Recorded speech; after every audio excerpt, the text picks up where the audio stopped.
Hello friends, कैसे हैं आप सब लोग। आई होप आप लोग बहुत ही अच्छे होंगे और बहुत ही बढ़िया तरीके से अपनी तैयारी कर रहे होंगे। तो जैसा कि आप सबको पता है कि हम ईएमआरएस एग्ज़ाम की तैयारी कर रहे हैं, जिसमें एक एनईपी करके एक टॉपिक है जिसकी हम एमसीक्यू करवा रहे हैं। तो इसके हमने 5 लेक्चर पहले ही अपलोड कर दिए हैं। तो जिसने भी वो वीडियोस अभी तक नहीं देखे हैं तो जल्दी से देख लीजिए, और आगे के जितने भी क्वेश्चन रह गए हैं तो वो हम नेक्स्ट वीडियो में करवा देंगे, है ना। तो एनईपी टॉपिक हम पूरा ही एमसीक्यू के माध्यम से कंप्लीट करवाने वाले हैं। तो जो भी अभी तक वीडियोस नहीं देख रहा था जल्दी जल्दी देख लीजिए, क्योंकि इसके बहुत सारे क्वेश्चन बनने वाले हैं। तो आप लोगों को एक साथ ना हो, है ना। और आपको हर जगह थ्योरी तो करवाई जाएगी, पर एमसीक्यू नहीं करवाए जाएंगे। और प्रैक्टिस के बिना कुछ भी नहीं होता, है ना। तो जितनी ज़्यादा आपकी प्रैक्टिस होगी एग्ज़ाम आपका उतना ही अच्छा होने वाला है ना। तो फ्रेंड्स, वीडियो स्टार्ट करने से पहले मैं आपको बता दूं कि जिसने भी हमारे यूट्यूब चैनल को सब्सक्राइब नहीं किया है तो जल्दी से कर लीजिए, क्योंकि जितनी भी वीडियोज़ होंगी आपको उसका नोटिफिकेशन मिलता रहे और आप लोग अच्छे से अपनी तैयारी कर पाएँ, है ना। और जिसने भी अभी तक हमारे टेलीग्राम चैनल को ज्वाइन नहीं किया है तो जल्दी से कर लीजिए। और टेलीग्राम चैनल से जुड़ने के लिए आपको डिस्क्रिप्शन बॉक्स या कमेंट बॉक्स में लिंक मिल जाएगी, तो वहाँ से ऐड हो सकते हैं। तो ठीक है, ज़्यादा देर ना करते हुए हमारा आज का पहला प्रश्न देखते हैं। तो जैसा कि आप लोगों को पता है कि हमने 149 क्वेश्चन पहली वीडियो में कर लिए थे, तो आज हम उसके आगे के क्वेश्चन देखने वाले हैं। तो चलिए स्टार्ट करते हैं हमारा आज का पहला क्वेश्चन। तो पहला क्वेश्चन है, हमारे संस्थानों के पाठ्यक्रम और शिक्षा शास्त्र के लिए क्या दृष्टिकोण है। पहला ऑप्शन है मौलिक कर्तव्यों और संवैधानिक मूल्यों के प्रति गहरे सम्मान की भावना विकसित करना। सेकंड ऑप्शन है वैश्विक रोजगार के लिए मुख्य रूप से 21वीं सदी के कौशल पर ध्यान केंद्रित करना। थर्ड ऑप्शन है विचार, आत्मा, बुद्धि और कर्म से भारतीय होने का गर्व पैदा करना। और लास्ट ऑप्शन है उपरोक्त सभी। तो इसका आंसर क्या हो जाएगा।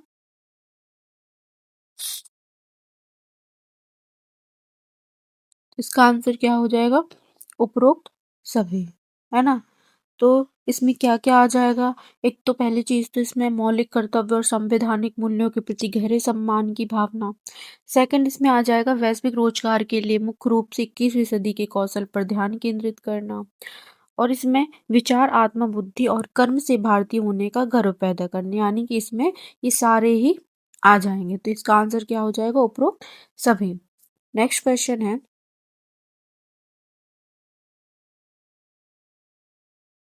एनईपी 2020 के अनुसार वह कौन सा बुनियादी सिद्धांत है जो प्रत्येक छात्र के लिए शिक्षा प्रणाली का मार्गदर्शन करेगा। पहला ऑप्शन है प्रत्येक छात्र की अद्वितीय क्षमताओं को पहचानना, चिन्हित करना और बढ़ावा देना। सेकंड ऑप्शन है यह सुनिश्चित करना कि सभी छात्र समान मानकीकृत परिणाम प्राप्त करें। थर्ड ऑप्शन है अन्य सभी विषयों से ऊपर तकनीकी कौशल को प्राथमिकता देना। और लास्ट ऑप्शन है बुनियादी चरण से ही राष्ट्रीय स्तर की प्रतिस्पर्धा पर ध्यान केंद्रित करना। तो इसका आंसर क्या हो जाएगा।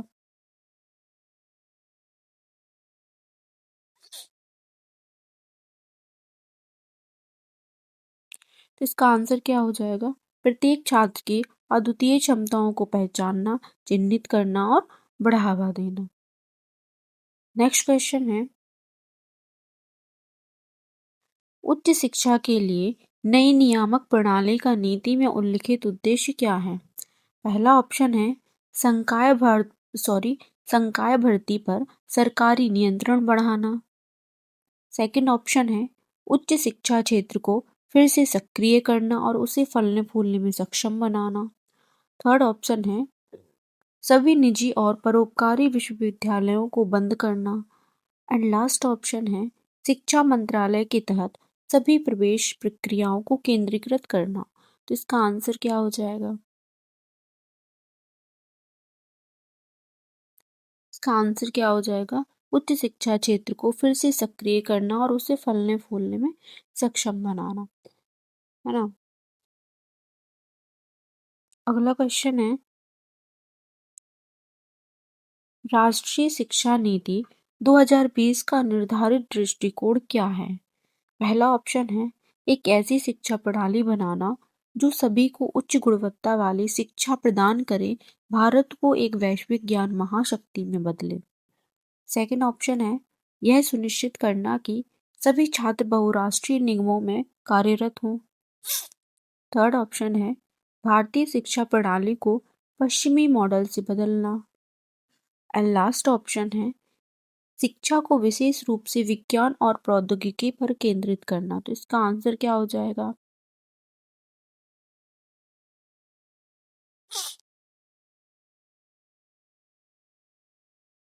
इसका आंसर क्या हो जाएगा? एक ऐसी शिक्षा प्रणाली बनाना जो सभी को उच्च गुणवत्ता वाली शिक्षा प्रदान करे, भारत को एक वैश्विक ज्ञान महाशक्ति में बदले। है ना? इसमें क्या कहा गया है कि भारतीय लोकाचार में निहित एक ऐसी शिक्षा प्रणाली की परिकल्पना करती है जो सभी को उच्च गुणवत्ता वाली शिक्षा प्रदान करके भारत को एक स्थायी रूप से एक समतामूलक और जीवंत ज्ञान समाज में बदलने में सीधे योगदान दे और इस तरह भारत को एक वैश्विक ज्ञान महाशक्ति बनाए। है ना? तो आपको ये भी याद रखना है। नेक्स्ट क्वेश्चन है, नीति यह क्यों कहती है कि सुधारों के केंद्र में शिक्षक होना चाहिए? पहला ऑप्शन है क्योंकि शिक्षक सभी प्रशासनिक कार्यों के लिए जिम्मेदार होते हैं। सेकंड ऑप्शन है क्योंकि वे समाज के सबसे आवश्यक सदस्य हैं जो वास्तव में अगली पीढ़ी को आकार देते हैं। थर्ड ऑप्शन है क्योंकि शिक्षक स्कूलों के लिए राजस्व का प्राथमिक स्रोत हैं। एंड लास्ट ऑप्शन है क्योंकि नीति का लक्ष्य शिक्षकों की संख्या को कम करना है। तो इसका आंसर क्या हो जाएगा?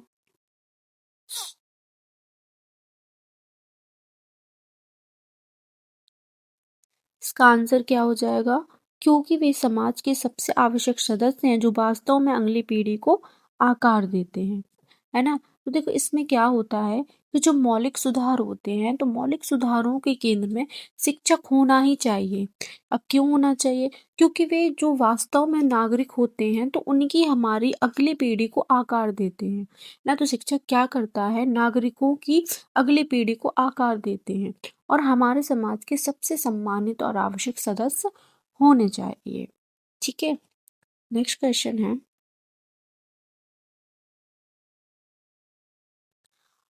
सीखने के लिए मूल्यांकन का प्राथमिक उद्देश्य क्या है? पहला ऑप्शन है छात्रों को उनके साथियों के मुकाबले रैंक करना।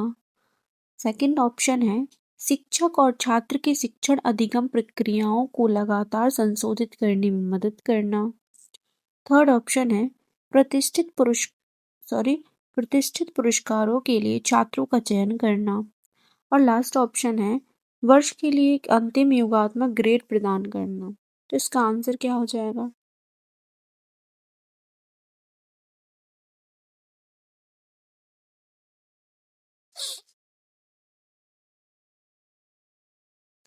इसका आंसर क्या हो जाएगा? शिक्षक और छात्र के शिक्षण अधिगम प्रक्रियाओं को लगातार संशोधित करने में मदद करना। है ना? तो देखो इसमें क्या होता है कि जो मूल्यांकन होता है तो उसका प्राथमिक उद्देश्य क्या है? तो इसका प्राथमिक उद्देश्य होता है कि वास्तव में सीखने के लिए। है ना? मतलब जो इसका उद्देश्य है वो क्या है? सीखने के लिए। है ना? यह सीखने को अनुकूलित करने के लिए शिक्षक और छात्र और पूरी स्कूली शिक्षा प्रणाली को शिक्षण अधिगम प्रक्रियाओं को लगातार संशोधित करने में मदद करेगा। ठीक है? नेक्स्ट क्वेश्चन है, परख नया राष्ट्रीय मूल्यांकन केंद्र का पूर्ण रूप क्या है? यानी कि क्या पूछा है? परख का पूर्ण रूप क्या है? पहला ऑप्शन है प्रदर्शन, योग्यता, समीक्षा और समग्र विकास के लिए ज्ञान का विश्लेषण। सेकंड ऑप्शन है प्रदर्शन, मूल्यांकन, समीक्षा और समग्र विकास के लिए ज्ञान का विश्लेषण। थर्ड ऑप्शन है नीति, मूल्यांकन, समीक्षा और समग्र विकास के लिए ज्ञान का विश्लेषण। और लास्ट ऑप्शन है प्रदर्शन, मूल्यांकन, समीक्षा और समग्र विकास के लिए ज्ञान का अनुप्रयोग। तो इसका आंसर क्या हो जाएगा?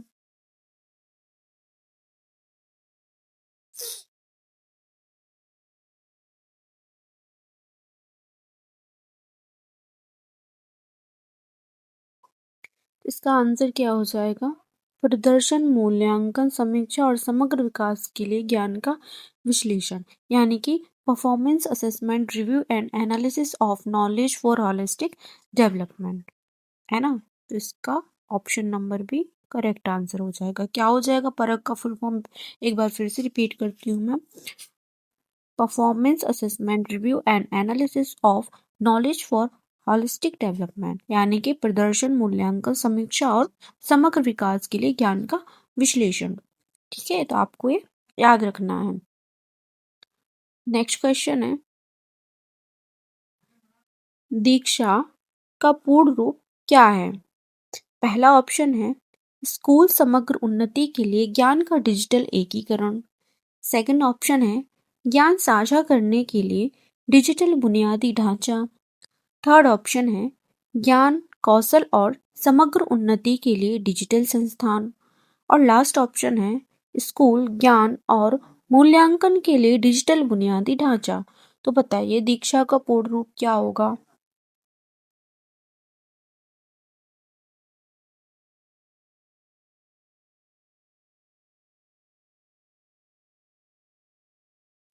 तो इसका आंसर क्या हो जाएगा? ज्ञान साझा करने के लिए डिजिटल बुनियादी ढांचा। दीक्षा का फुल फॉर्म क्या होगा? Digital infrastructure for knowledge sharing, है ना। तो आपको ये याद रखना है। अगला क्वेश्चन है, NCVET का पूर्ण रूप क्या है? पहला ऑप्शन है व्यावसायिक शिक्षा और प्रशिक्षण के लिए राष्ट्रीय परिषद। सेकंड ऑप्शन है व्यावसायिक शिक्षा और प्रशिक्षण के लिए राष्ट्रीय समिति। थर्ड ऑप्शन है व्यावसायिक और शैक्षिक प्रौद्योगिकी के लिए राष्ट्रीय परिषद। और लास्ट ऑप्शन है व्यावसायिक शिक्षा और प्रशिक्षण के लिए राष्ट्रीय केंद्र। तो बताइए इसका आंसर क्या हो जाएगा?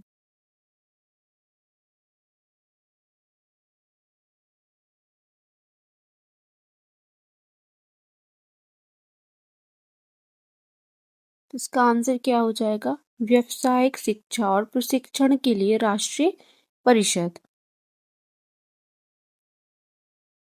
नेक्स्ट क्वेश्चन है, HECI का पूर्ण रूप क्या है? पहला ऑप्शन है भारतीय उच्च शिक्षा परिषद। सेकंड ऑप्शन है भारतीय उच्चतर शिक्षा आयोग। थर्ड ऑप्शन है भारतीय उच्च शिक्षा समिति। और लास्ट ऑप्शन है भारतीय समग्र शिक्षा आयोग। तो इसका आंसर क्या हो जाएगा?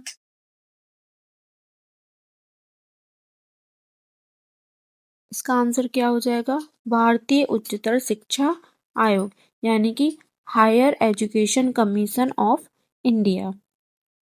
नेक्स्ट क्वेश्चन है, SEDG का पूर्ण रूप क्या है जिसका उपयोग समानता और समावेशन के लिए फोकस समूहों की पहचान करने के लिए किया जाता है? पहला ऑप्शन है सामाजिक और शैक्षिक रूप से वंचित समूह। सेकंड ऑप्शन है सामाजिक आर्थिक रूप से वंचित समूह। थर्ड ऑप्शन है सामाजिक और भावनात्मक रूप से वंचित समूह। और लास्ट ऑप्शन है विशेष रूप से सक्षम और वंचित समूह। तो इसका आंसर क्या हो जाएगा?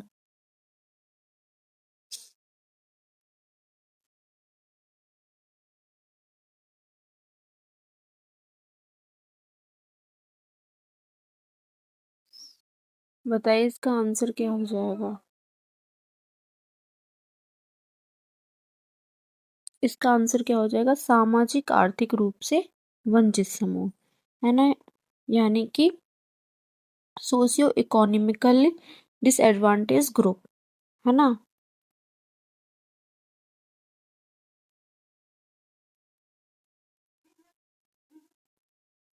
तो देखो इसमें क्या होता है कि जो इसमें SEDG शब्द का उपयोग कहाँ होता है? इसका लिंग, सामाजिक सांस्कृतिक पहचान, विकलांगता और सामाजिक आर्थिक स्थितियों के आधार पर समूहों को व्यापक रूप से वर्गीकृत करने के लिए करती है ना। तो आपको ये भी याद रखना है। तो SCDG का फुल फॉर्म क्या है? Socio economical disadvantage group. ठीक है। अगला क्वेश्चन है, एनएसएसओ के 75वें दौर के घरेलू सर्वेक्षण के अनुसार 6 से 17 आयु वर्ग के स्कूल से बाहर बच्चों की संख्या कितनी है? पहला ऑप्शन है 1.22 करोड़। सेकंड ऑप्शन है 3.22 करोड़। थर्ड ऑप्शन है 5.0 करोड़ एंड लास्ट ऑप्शन है 6.1 करोड़। तो इसका आंसर क्या हो जाएगा?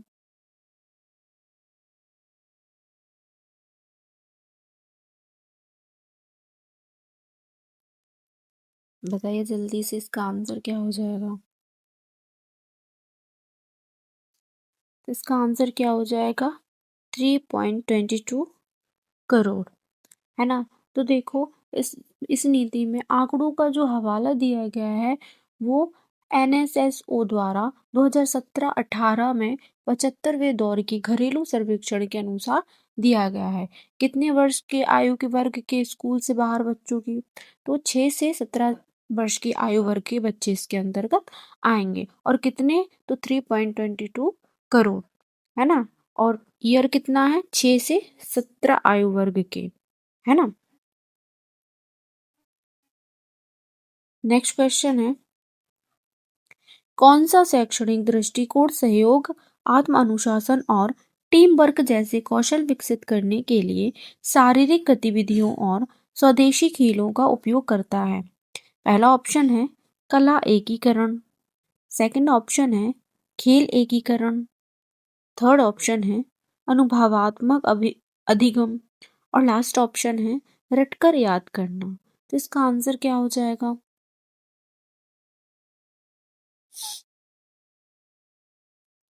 इसका आंसर क्या हो जाएगा? खेल एकीकरण। क्या हो जाएगा? खेल एकीकरण, है ना। तो देखो, इसमें खेल एकीकरण में क्या होता है, तो इसमें एक अन्य क्रॉस क्रॉस करिकुलर शैक्षणिक दृष्टिकोण के रूप में परिभाषित करती है ना, जो स्वदेशी खेलों सहित शारीरिक गतिविधियों का उपयोग करता है। इसमें क्या होता है, मतलब ये क्या करता है, शारीरिक गतिविधियों का उपयोग करता है ताकि सहयोग, आत्म पहल, आत्म दिशा, आत्म अनुशासन, टीम वर्क जैसे कौशल विकसित करने में मदद मिल सके। ठीक है। नेक्स्ट क्वेश्चन है, शिक्षक और छात्र के बीच बातचीत की भाषा क्या होनी चाहिए, तब भी जब घर की भाषा, मातृभाषा में पाठ्य पुस्तक सामग्री उपलब्ध नहीं है? पहला ऑप्शन है, एक सेकंड, हाँ, पहला ऑप्शन है इंग्लिश। सेकंड ऑप्शन है हिंदी। थर्ड ऑप्शन है संस्कृत। और लास्ट ऑप्शन है घर की भाषा, मातृभाषा, या फिर जहाँ भी संभव हो, यहाँ, है ना। तो इसका आंसर क्या हो जाएगा? इसका आंसर क्या हो जाएगा? The home language, mother language and where where possible. ठीक है। अगला क्वेश्चन है,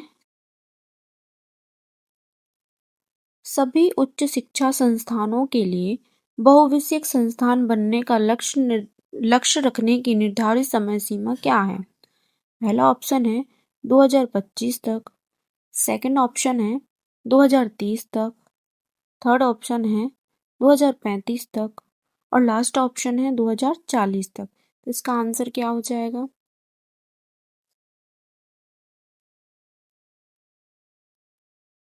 इसका आंसर क्या हो जाएगा? 2030 तक, है ना। तो देखो, इसमें क्या क्या कहा गया है कि, एक सेकंड, हाँ, तो देखो इसमें क्या कहा गया है कि सभी HEI पहले 2030 तक बहुविषयक बनने की योजना बनाएंगे। कब तक?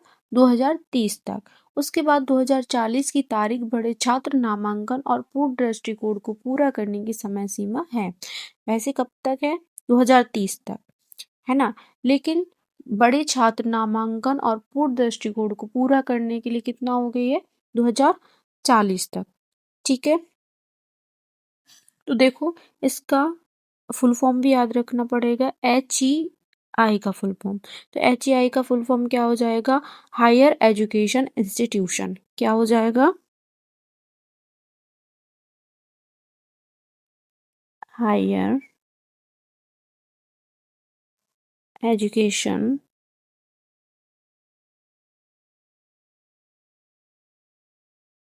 इंस्टीट्यूशन।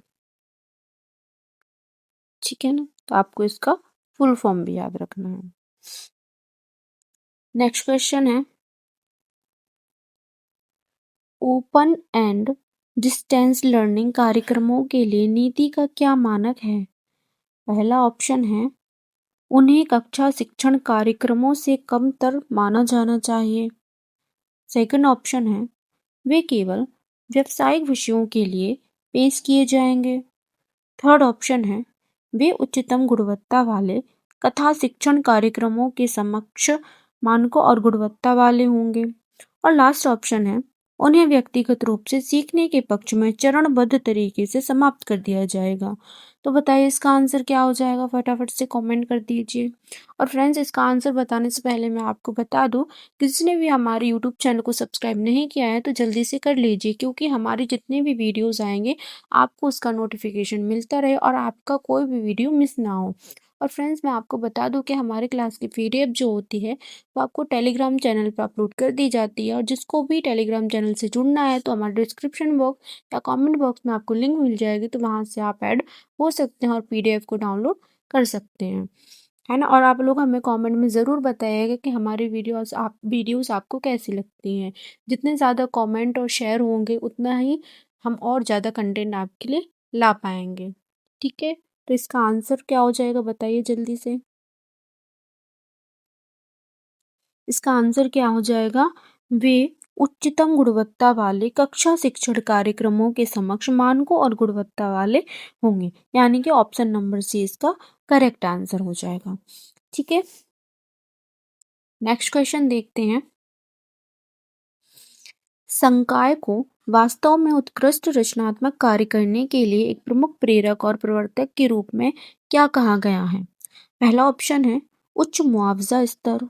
सेकंड ऑप्शन है tenure track sorry tenure track प्रणाली। थर्ड ऑप्शन है अपनी स्वयं के पाठ्यचर्या और शैक्षणिक दृष्टिकोण को डिजाइन करने की स्वतंत्रता। और लास्ट ऑप्शन है नेशनल रिसर्च फाउंडेशन तक पहुंच। तो इसका आंसर क्या हो जाएगा?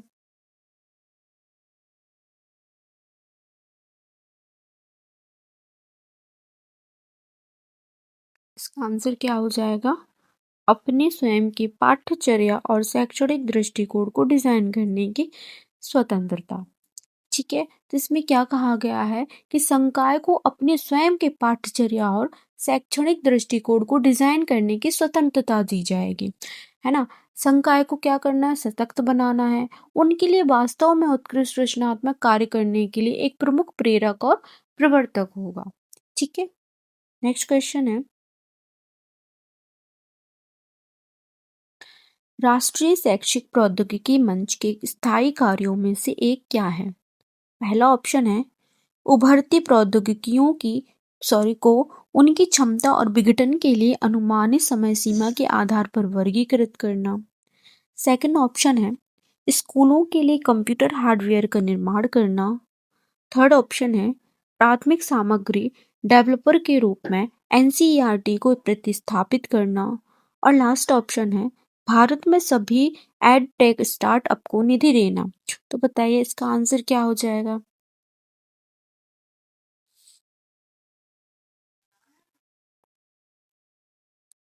इसका आंसर क्या हो जाएगा? उभरती प्रौद्योगिकियों को उनकी क्षमता और विघटन के लिए अनुमानित समय सीमा के आधार पर वर्गीकृत करना। ठीक है, नेक्स्ट क्वेश्चन है, किसी प्रौढ़ साक्षरता प्रशिक्षक को या एक से एक ट्यूटर को ट्यूटर के रूप में स्वेच्छा से काम करने के लिए प्रोत्साहित और स्वागत किया जाएगा। पहला ऑप्शन है केवल सेना सॉरी केवल सेवानिवृत्त शिक्षक। सेकंड ऑप्शन है केवल सरकारी सामाजिक कार्यकर्ताओं। थर्ड ऑप्शन है योग्य समुदाय के सदस्य जिनमें HEI के सदस्य भी शामिल हैं। और लास्ट ऑप्शन है केवल बीएड कार्यक्रमों में छात्र। तो बताइए इसका आंसर क्या हो जाएगा।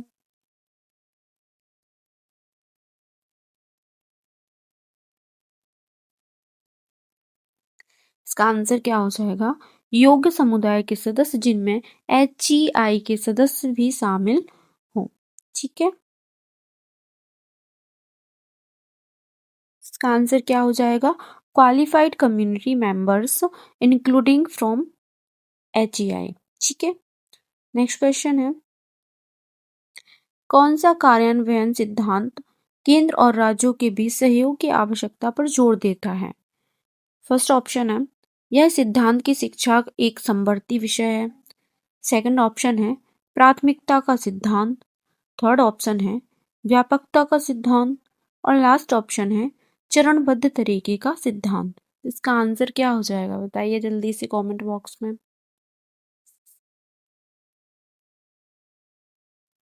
इसका आंसर क्या हो जाएगा, यह सिद्धांत की शिक्षा एक समवर्ती विषय है ना।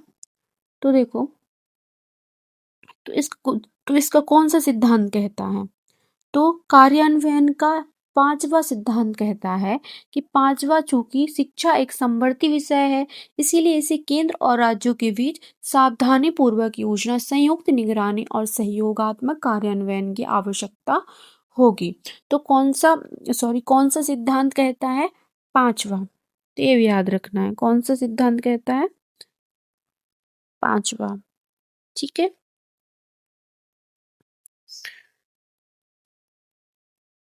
नेक्स्ट क्वेश्चन है, 12वीं पंचवर्षीय योजना के अनुसार 19 से 24 आयु वर्ग के कितने प्रतिशत भारतीय कार्यबल ने औपचारिक व्यावसायिक शिक्षा प्राप्त की थी। पहला ऑप्शन है 5% से कम। सेकंड ऑप्शन है 10%। थर्ड ऑप्शन है 25%। और लास्ट ऑप्शन है 52%। इसका आंसर क्या हो जाएगा।